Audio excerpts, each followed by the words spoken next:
Let's Sleep Together by Flapjack09, read by Distracted by Books. Chapter 8, Izuku versus the Pillow. The rest of the day didn't go very well for Izuku after his odd encounter with Mei. He had tried to get back in touch with her since then, but the girl had made it clear she didn't want to talk to him right now. Even as he glanced at his phone for the millionth time that day, his face still scrunched up in annoyance when his text messages continued to remain unread. He let out a loud groan as he sprawled across his bed, his arms and legs hanging off either side. Yet another reminder of how small his bed was compared to the one in Mei's room. With such a constricting space came an unparalleled sense of loneliness. Like his bed was a deserted island, hundreds of miles from any signs of civilization. More than once, he felt the familiar urge to cuddle something or have something cuddle him. But his plushies just didn't hit the same as a touch of an actual human being. Plus, the addition of All Might's face made things only a little weird. Already he could tell he wasn't going to sleep well tonight, which was insane in his opinion. He rarely had any trouble sleeping before Mei's proposition, but he supposed that after tasting a piece of heaven, it was hard to live with anything less. And it's not like he wanted to just give up and sulk in his bed, but he wasn't sure what he could possibly do to fix this. If Mei didn't want him around anymore, it wasn't like he could change her mind by cuddling her hard enough. That would overstep several boundaries. And that was the literal last thing Izuku wanted to do. Call him a coward, but he still cared about Mei, and he didn't want their relationship to regress any more than it already had. A sigh of defeat echoed across the All Might branded wallpaper, only weakening Izuku's resolve further.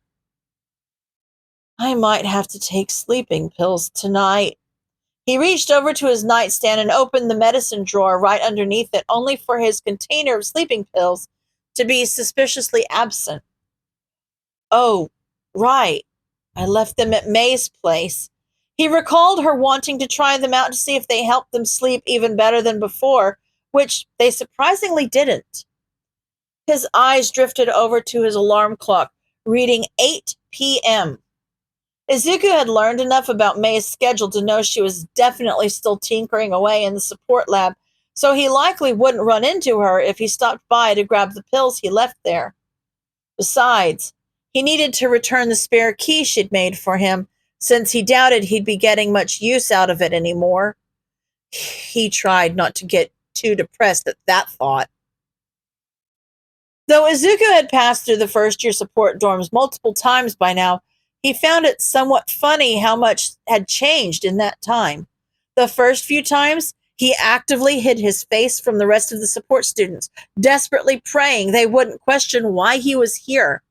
But ever since sleeping with hero students had become the norm, no one even batted an eye at his presence.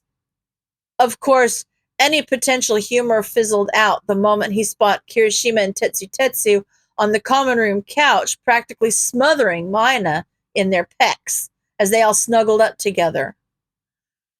Izuku knew it wasn't healthy to project, but he still couldn't help but imagine himself and Mei in that situation, and then slump over in disappointment, knowing that vision would never come to pass.